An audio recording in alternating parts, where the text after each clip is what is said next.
Hi class, this is your instructor, Scholar Huff. This is the 12th chapter, Patterns of Inheritance. Every living creature is a product of the long evolutionary history of life on Earth. All organisms share this history, but as far as we know, only humans wonder about the processes that led to their origin and investigate the possibilities. We are far from understanding everything about our origins, but we have learned a great deal. Like a partially completed jigsaw puzzle, the boundaries of this elaborate question have fallen into place, and much of the internal structure is becoming apparent. In this chapter, we discuss one piece of the puzzle, the enigma of heredity. Why do individuals like the children you see pictured here differ so much in appearance, despite the fact that we are all members of the same species? And why do members of a single family tend to resemble one another more than they resemble members of other families? So in this chapter, we'll go through that mystery, and then get to both monohybrid and dihybrid crosses, a bit on probability, and extensions to Mendel. Let us begin. It has long been recognized that we resemble members of our immediate family more than unrelated individuals. But there was no coherent explanation for this, and apparently your textbook left out the picture I wanted to show you. So if you're in your text, look at the picture called 12.1. Prior to the 20th century, two concepts were the basis for most thinking about heredity. The first was that heredity occurs within species, and the second was that traits are transmitted directly from parents to offspring. Taken together, these ideas led to a view of inheritance as resulting from a blending of traits within fixed, unchanging species. Inheritance itself was viewed as traits being born through fluid, usually identified as blood, that led to their blending in offspring. This older idea persists today in the use of the term bloodlines when referring to breeding of domestic animals such as horses or even cattle. Cows? Bulls? Oh well. However, this model leads to a paradox. If no variation enters a species from outside, and if variation within each species blends in every generation, then all members of a species should soon have the same appearance. This is clearly not the case. Individuals in a different species differ from one another in traits that appear to be transmitted between generations. There was a long history in the 19th century of botany of producing hybrids from different strains within a species. In fact, the first known such experiments were done by Joseph Koehler in 1760, when he cross-fertilized different strains of tobacco. When individuals from the hybrid generation were crossed, he observed great variation in the offspring, even seeing some resemblance to the original strains as well as the hybrids, which contradicts the idea of direct transmission. Throughout the 19th century, a number of other investigators followed up on his work. Among those was T.A. Knight, who crossed varieties of the garden pea, Piscium sativum. If you look closely, I'll show a photo of that. He crossed a variety with green seeds to another variety with yellow seeds to produce hybrids that all had yellow seeds. The original green and yellow varieties were both true breeding, meaning that self-fertilization only produces one type. When he crossed the hybrids, he observed both yellow and green seeds. This result should have ended the concept of blending inheritance, but it did not. Other investigators made similar observations that alternate forms of a trait were being distributed among offspring. As we shall see, a modern version of this statement would be that alternate forms of the trait were segregating among progeny of a cross. This segregation of alternate forms of a trait provided the clue that led Gregor Mendel to his understanding the nature of heredity. Within these deceptively simple results were the makings of a scientific revolution, although the process of segregation was not fully appreciated until the dawn of the 20th century. Let us get to Mendel. Born in 1822, a peasant to parents in Austria, Gregor Mendel was educated on a monastery and went on to study science and mathematics at the University of Vienna, where he failed his examinations for a teaching certificate. He returned to the monastery and spent the rest of his life there, eventually becoming abbot. In the garden of the monastery, Mendel initiated his own series of experiments on plant hybridization. The results of these experiments would ultimately change our views of heredity irrevocably. Mendel chose to use garden peas, as much work had already been done using this species. It was a good choice for numerous reasons, including that peas are small and easy to grow, and there were many varieties available. More important, it was also easy to do controlled crosses to reduce hybrids. But because both male and female sexual organs are encased within flower, they will self-fertilize if left alone. So if you look at figure 12.3, that shows that. Mendel initially examined 34 varieties. Then, for further study, he selected lines that differed with respect to 7 easily distinguishable traits with clearly different alternate forms, such as flower color, with purple and white flowers. There are a number of important differences between Mendel and his predecessors. He concentrated only on the traits of interest. He performed his crosses in a consistent and systematic manner, and most important, he counted all of the offspring produced in his controlled crosses. Mendel used a simple format for all of his experiments, conducting his studies in 3 stages. 1. Plants of a given variety were allowed to self-cross for multiple generations to assure that the traits being studied were indeed true breeding, that is, transmitted unchanged from generation to generation. 2. True breeding varieties exhibited alternative forms of traits were crossed. This also included reciprocal crosses using pollen from a white flowered plant to fertilize a purple flowered plant, then using pollen from a purple flowered plant to fertilize a white flowered plant. And lastly, the hybrid offspring produced by these crosses were allowed to self-fertilize for several generations. This allowed Mendel to follow the inheritance of alternate forms of a trait for multiple generations. Most important, Mendel counted the numbers of offspring exhibiting each trait in each succeeding generation. This quantification of results is what distinguished Mendel's research from that of earlier investigators, who only noted differences in a qualitative way. Mendel's mathematical analysis of experimental results led to the inheritance model we still use today. A monohybrid cross is a cross that follows a single trait with 2 variations, such as white and purple flowers. The 7 characters Mendel studied in his experiments all possessed 2 variants that differ from one another in ways that were recognized and scored. So again, I say they were 2 variants that differed from one another in ways that were easy to recognize and score. And figure 12.4 will show you that. We will examine Mendel's crosses with flower color in detail. His experiments with other characters were similar, and they produced similar results. When Mendel crossed white flowered peas to purple flowered peas, the hybrid offspring all had purple flowers, not the lighter purple flowers that would be predicted by blending inheritance hypothesis. These hybrid offspring are referred to as the first familial generation, or F1. In a cross of white flowered and purple flowered plants, the F1 offspring all had purple flowers, as had been reported by others before Mendel. Mendel referred to the form of a trait expressed in the F1 plants as dominant, and to the alternative form that was not expressed in the F1 plants as recessive. For each of the 7 pairs of contrasting traits, Mendel examined one of the pair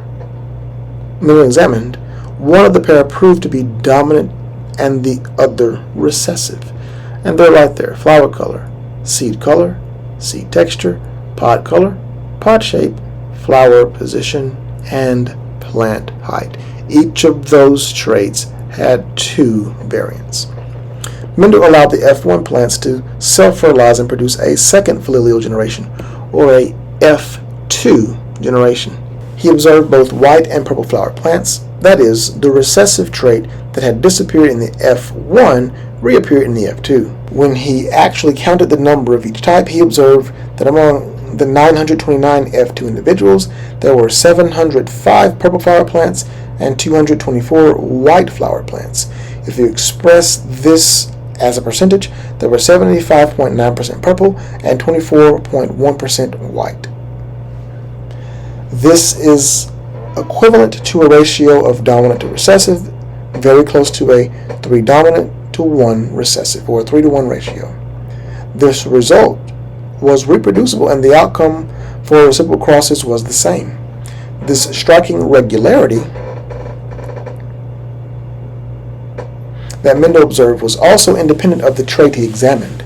The same numerical result was obtained with the other 6 characters he examined. The F2 individuals, 3/4 exhibited the dominant form, and 1/4 displayed the recessive form for each trait.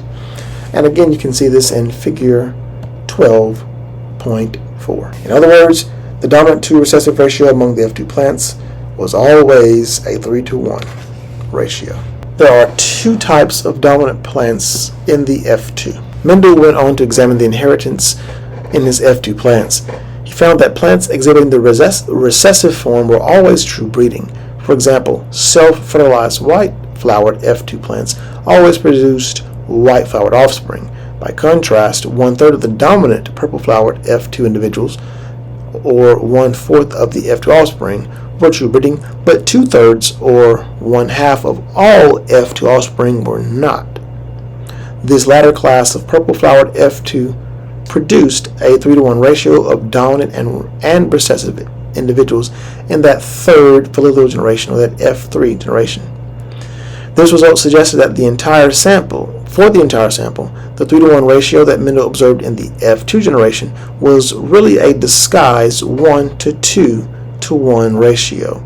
1/4 true breeding dominant individuals and 1/2 not true breeding dominant individuals, and 1/4 true breeding recessive individuals.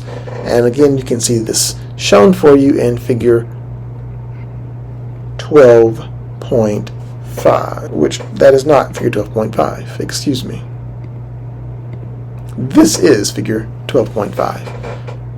So showing you all that 1-to-2-to-1 ratio. From this simple framework of a monohybrid cross, a number of conclusions can be drawn. First, his initial hybrids did not have an intermediate appearance, as the hypothesis of blending inheritance would predict. Instead, different plants inherited each trait intact as a discrete characteristic. This is sometimes called particulate inheritance to distinguish from a blending of fluids.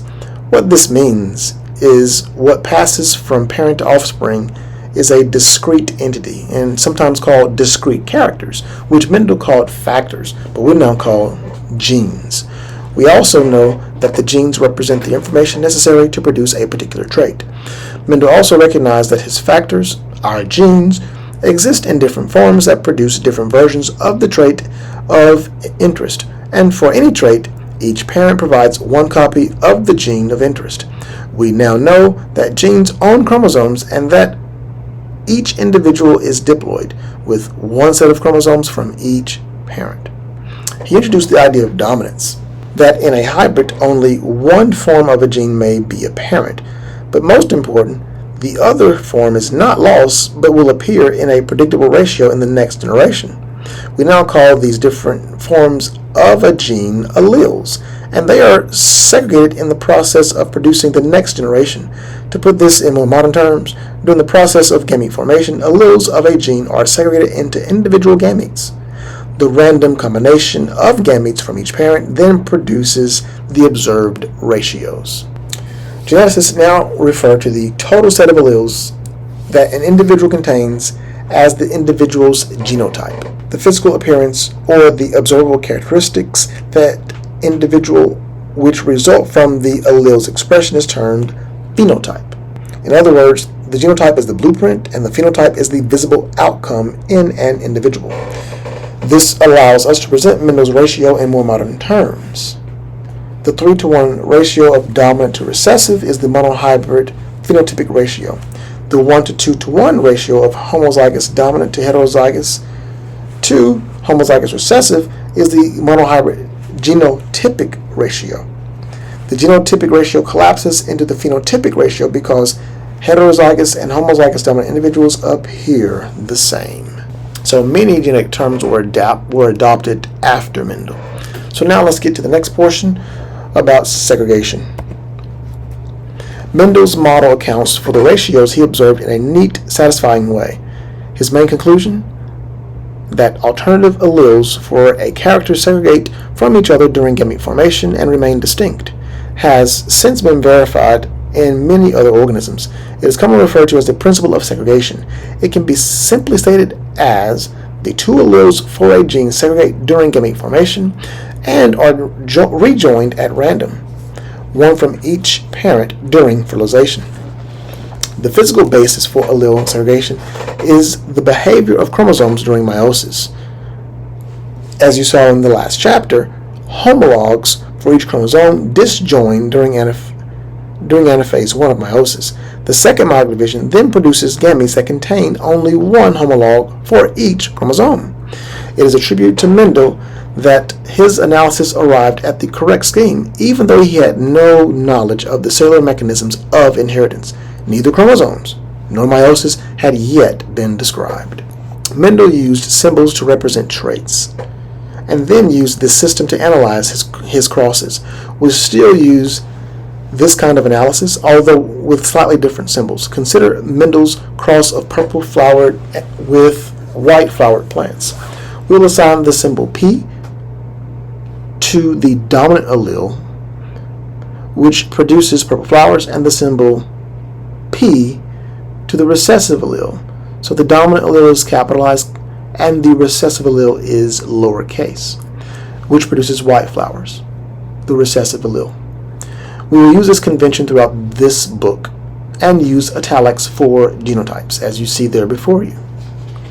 We can then symbolize the genotype of a homozygous recessive white flower plant as being homozygous recessive, or two lowercase p's.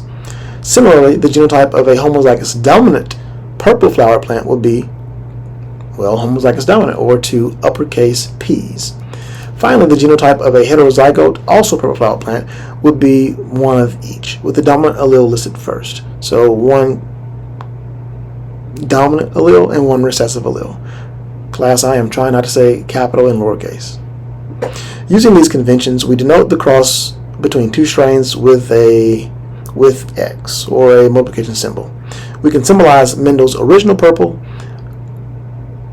white cross as homozygous dominant cross with homozygous recessive. Because the white flowered parent can only produce recessive alleles or recessive gametes, the true breeding purple flowered parent, homozygous dominant, can only produce dominant alleles or dominant gametes. This will produce only heterozygous offspring in the F1 generation because the dominant allele is, well, the dominant allele. All these individuals will have purple flowers. When the F1 individuals are allowed to self-fertilize, the dominant and recessive alleles segregate during gamete formation to produce both dominant gametes and recessive gametes. Gametes will be randomly combined during fertilization to form F2 individuals. The F2 possibilities may be visualized in a simple diagram called a Punnett square, named after its originator, the English geneticist R.C. Punnett. So if you look at figure 12.6a, which is what I was showing a moment ago,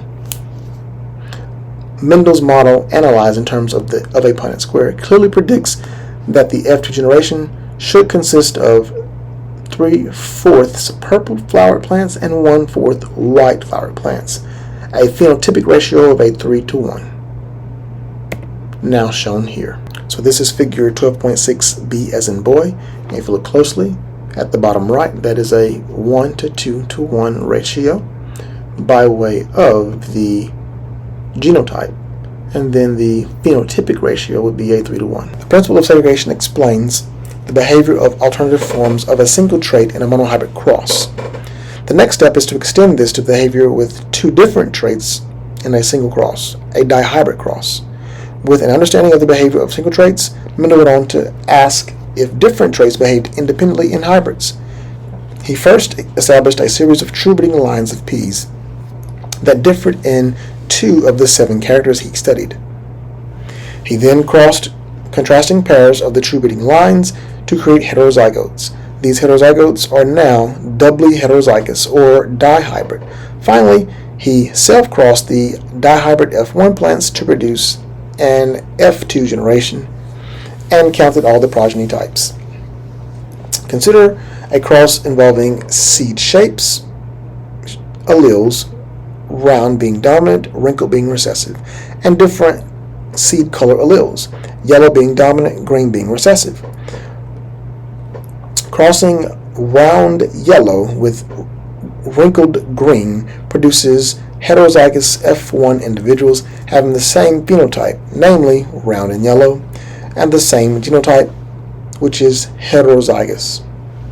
Allowing these dihybrid F1 individuals to self-fertilize produces an F2 generation. In analyzing the results, we first consider the number of possible phenotypes.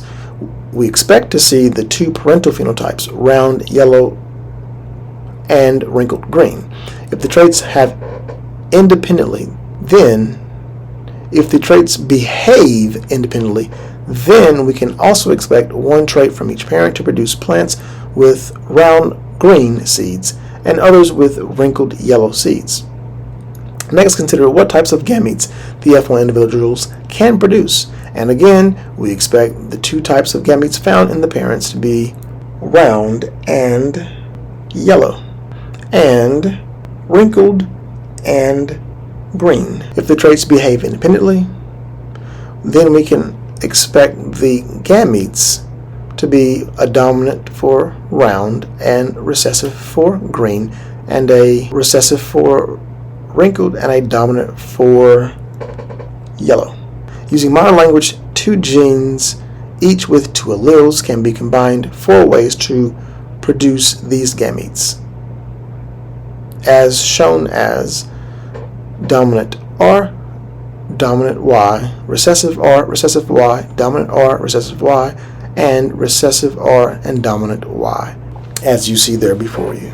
We can then construct a Punnett square with these gametes to generate all possible progeny. This is a 4x4 square with 16 possible outcomes. Filling in the Punnett square produces all possible offspring, and you see figure 12.7 shown here now. From this, we can see that there are 9 round and yellow, 3 wrinkled yellow, 3 round green, and 1 wrinkled green. This predicts the phenotypic ratio of a 9:3 to 3:1 for traits that behave independently. What did Mendel actually observe? From a total of 556 seeds from self-fertilized hybrid plants, he observed the following results: 315 round and yellow, 108 round green, 101 yellow wrinkled yellow, and 32 wrinkled green. These results are very close to a 9:3 to 3:1 ratio. The expected ratio of 9:3 to 3:1 for 556 offspring would have been 313, 104, 104, 35. That's close, you all. The alleles of 2 genes appear to behave independently of each other. Mendel referred to this phenomenon as the traits assorting independently. Note, this independent assortment of different genes in no way alters the segregation of individual pairs of alleles for each gene. Round versus wrinkled seeds occur in a ratio of approximately 3:1. So do yellow versus green. Mendel obtained similar results for other pairs of traits. We call this the principle of independent assortment.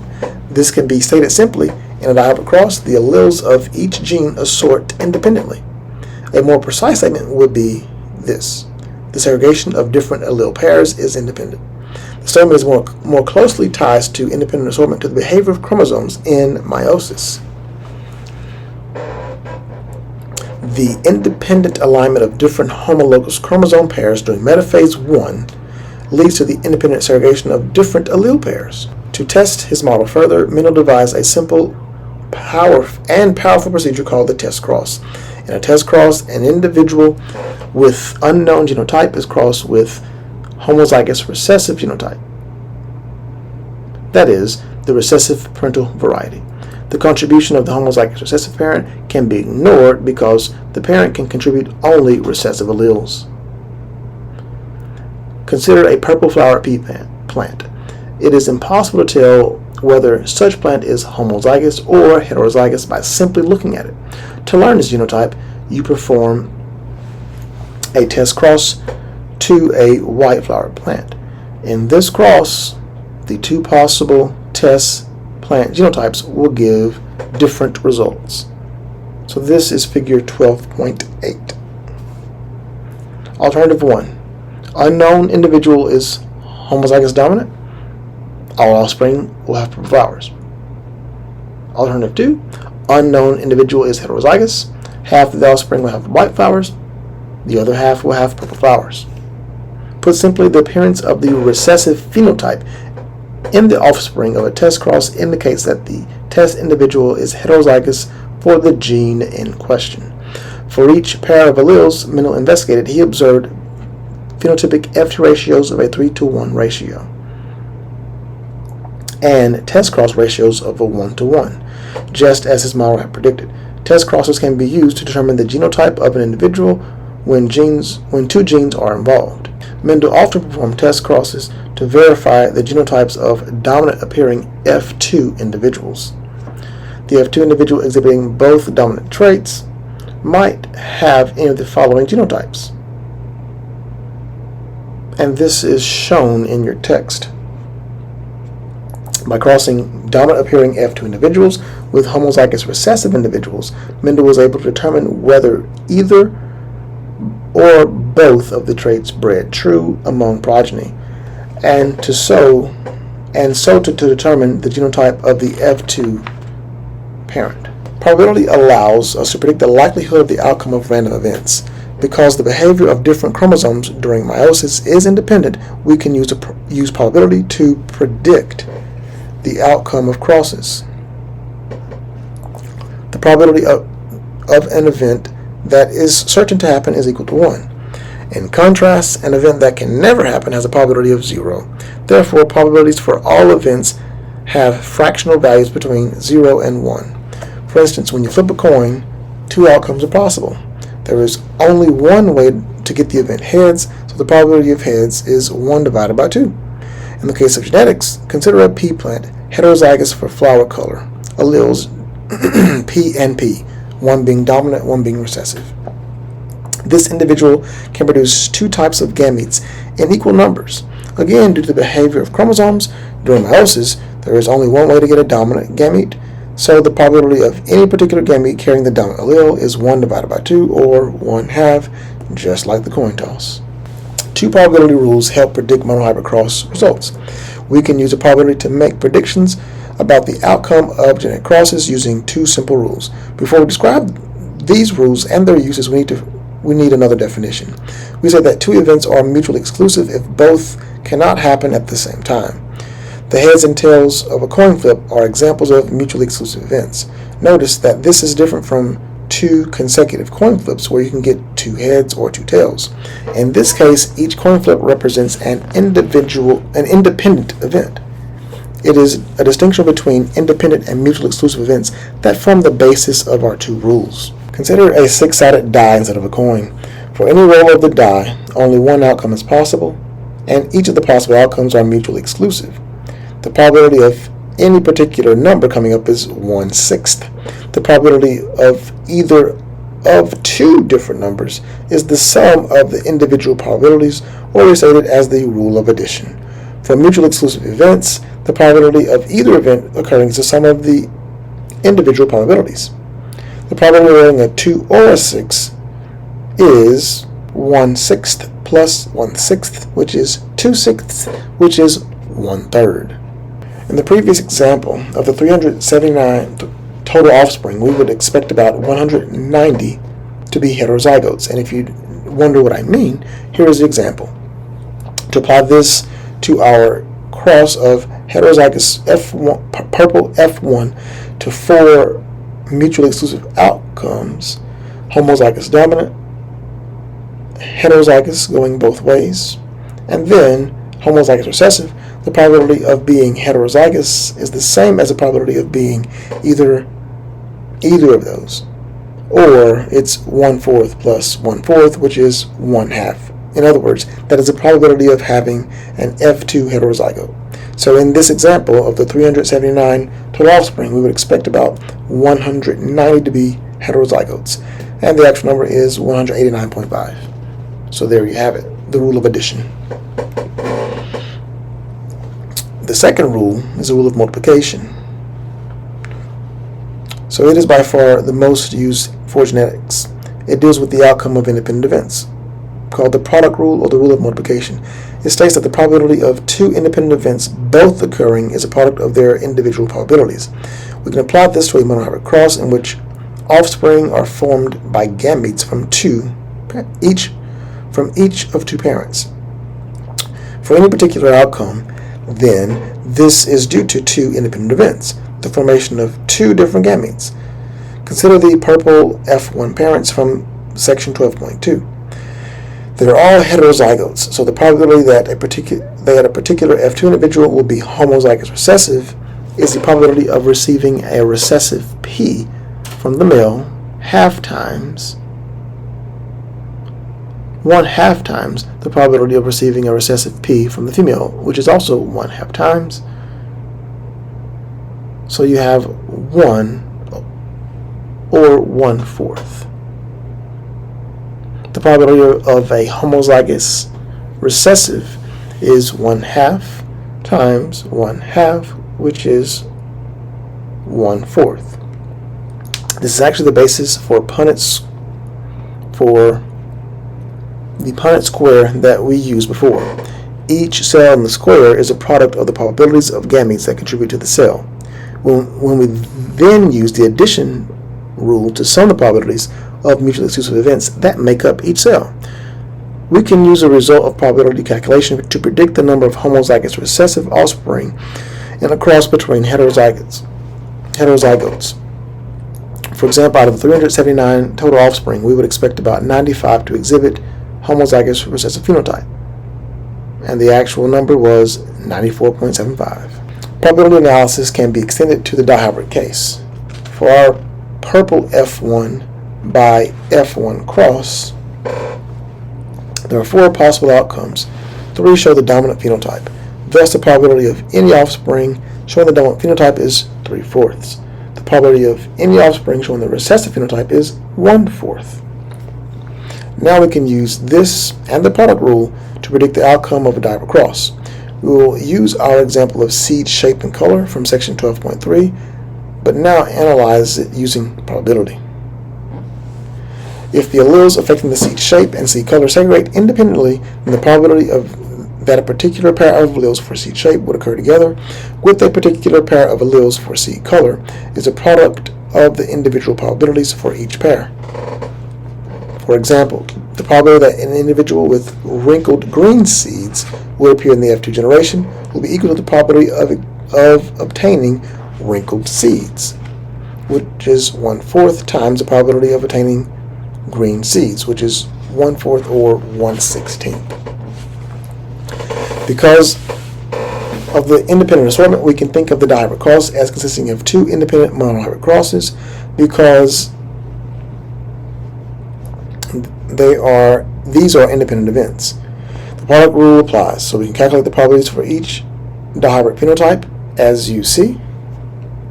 So the hypothesis that color and shape genes are independently assorted thus predicts the F2 generation will display a 9:3 to 3:1 phenotypic ratio. These ratios can be applied to an observed total offspring to predict the expected number in each phenotypic group. The underlying logic and the results are the same as those obtained using the Punnett square. Although Mendel's results did not receive much notice during his lifetime, 3 different investigators independently rediscovered his pioneering paper in 1900, 16 years after his death. They came across it while searching the literature in preparation for publishing their own findings, which closely resembled those Mendel had presented more than 30 years earlier. In the decades following the rediscovery of Mendel's ideas, many investigators set out to test them. However, scientists attempting to confirm Mendel's theory had trouble obtaining the same simple ratios he reported. One reason is that Mendel's simple ratios were not always observed, had to do with the traits that others examined. Mendel's model also relies on a number of implicit assumptions that do not always hold. These assumptions include that there are no environmental effects, and that each trait specified by a single gene with two alternative alleles, that genes affect only one trait, and that gene products act independently. The idea of dominance also hides a wealth of biochemical complexity. In this section, we'll see how these assumptions can be violated without invalidating Mendel's basic model. On the contrary, this will provide a more complete view of genetics that encompasses and extends the Mendelian model. Perhaps the most obvious oversimplification is that environment does not affect phenotype. Mendel ignored the environment, not unreasonably, as he performed his crosses under reasonably controlled conditions. Despite our attempts to control the environmental conditions, it is clear that while genotype definitively produces phenotype, the environment lies in between.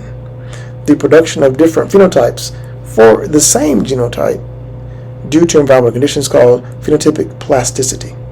A particular striking example involves sex determination in vertebrates. In birds and mammals, sex is determined by chromosomal constitution.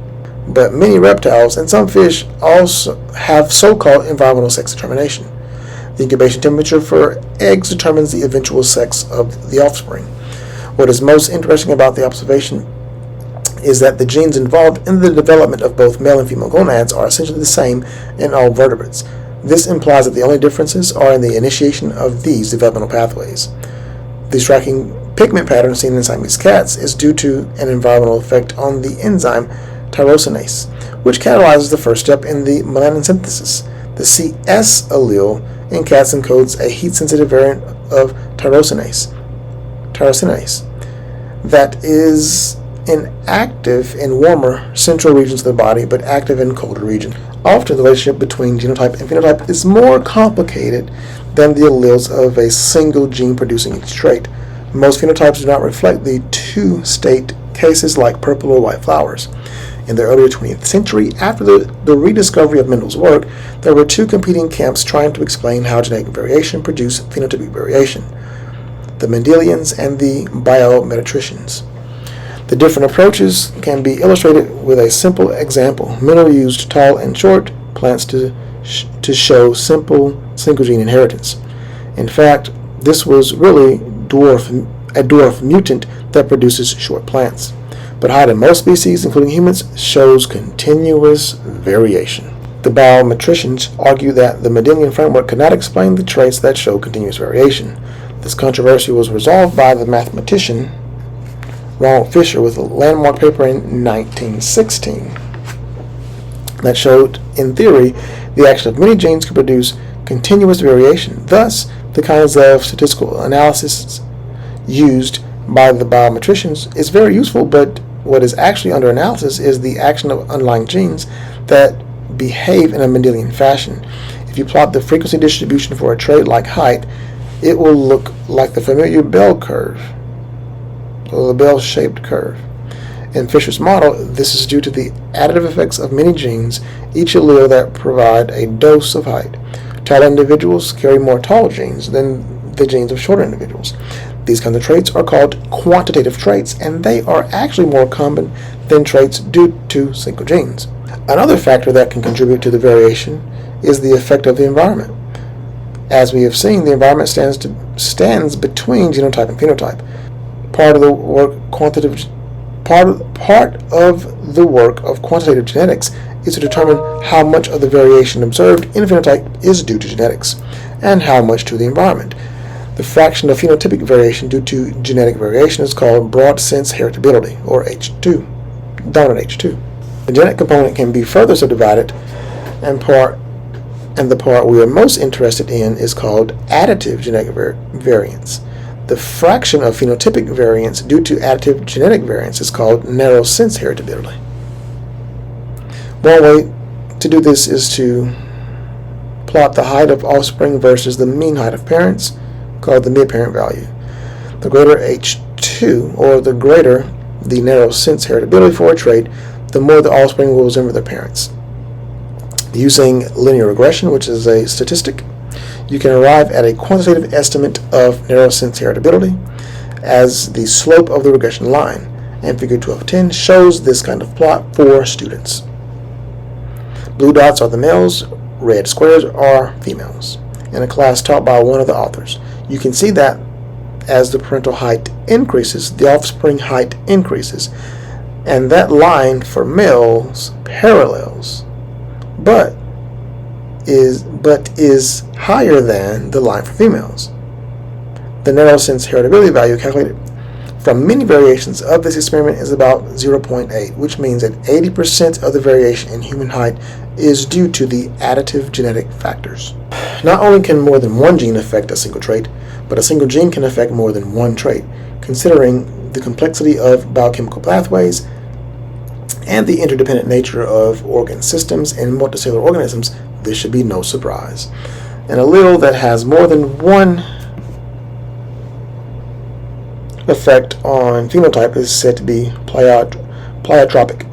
The pioneering French geneticist Lucien Sinot studied yellow fur in mice, the dominant trait, and found that he was unable to attain a pure-breeding yellow strain by crossing individual yellow mice with each other.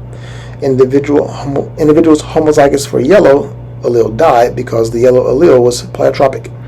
One effect was the yellow coat, but another was a lethal developmental defect.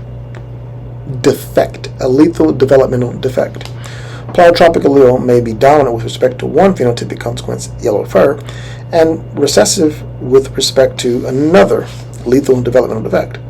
Pleiotropic effects are difficult to predict because a gene that affects one trait often performs other unknown functions. Pleiotropic effects are characteristic of many inherited disorders in humans, such as cystic fibrosis and sickle cell anemia. In these disorders, multiple phenotypes can be traced back to a single gene defect. Cystic fibrosis patients exhibit clogged blood vessels, overly sticky mucus, salty sweat, liver and pancreas failure, and several other symptoms. It is often difficult to deduce the nature of the primary defect from the range of the gene's pleiotropic effects. As it turns out, all these symptoms of cystic fibrosis are pleiotropic effects of a single defect, a mutation in a gene that encodes for chloride ion transmembrane channel. Mendel always looked at genes with two alternative alleles. Although any diploid individual can carry only two alleles for a gene, there may be more than two alleles in a population. The example of ABO blood types in humans, described later in this section, involves allelic series with three alleles, sometimes called multiple alleles, you all. If you think of a gene as a sequence of nucleotides in a DNA molecule, then the number of possible alleles is huge. Even in a single nucleotide change could produce a new allele. In reality, the number of alleles possible for any gene is constrained, but usually more than two alleles exist for any gene in an outbreeding population. The dominance relationships of these alleles cannot be predicted, but can be determined by observing phenotypes for the various heterozygous combinations. Mendel's idea of dominant and recessive traits can seem hard to explain in terms of biochemistry. For example, if a recessive trait is caused by the loss of function of an enzyme encoded by the recessive allele, then why should a heterozygote with only half the activity of this enzyme have the same appearance as a homozygous dominant individual? One answer is, if the level of enzyme activity required to carry out the relevant chemical reaction is provided by one functional allele, then you will see complete dominance. If one functional allele does not provide sufficient enzyme activity, then you will see a different phenotype in the heterozygote.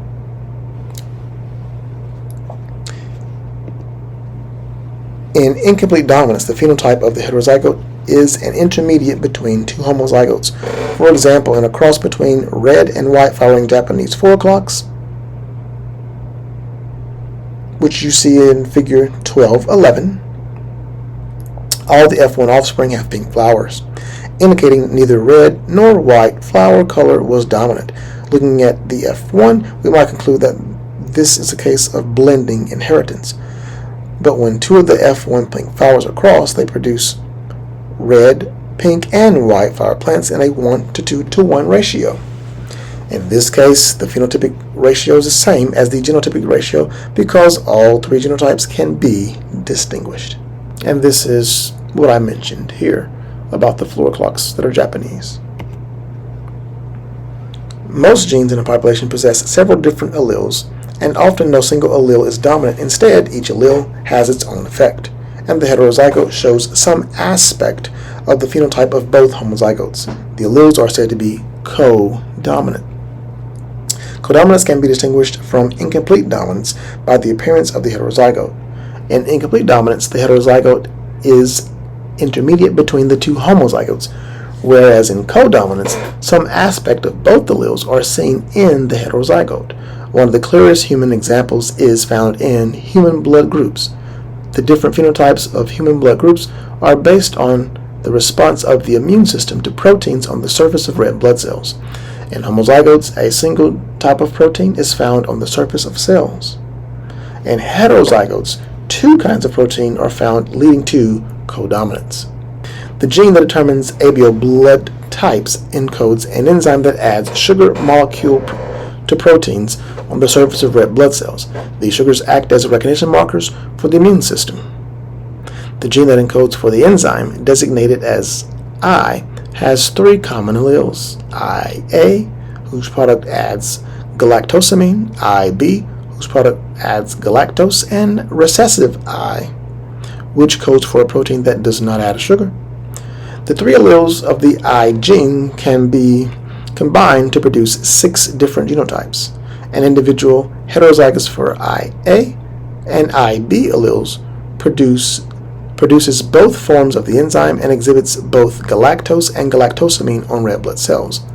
Because both alleles are expressed simultaneously in heterozygotes, the IA and IB alleles are codominant. Both IA and IB are dominant over the recessive I allele because both IA and IB alleles lead to sugar addition, whereas the recessive I allele does not. The different combinations of the three alleles produce 4 phenotypes. Type A individuals add only galactosamine. They're either IA homozygotes or IAI heterozygotes. 2. Type B individuals add only galactose. They are IB homozygotes or IBI heterozygotes. Thirdly, type AB individuals add both sugars and are IAIB heterozygotes. And fourthly and finally, type O individuals add neither sugar and are II homozygotes. So given what I've stated, the 4 different surface phenotypes are called ABO blood groups. A person's immune system can distinguish among these 4 phenotypes.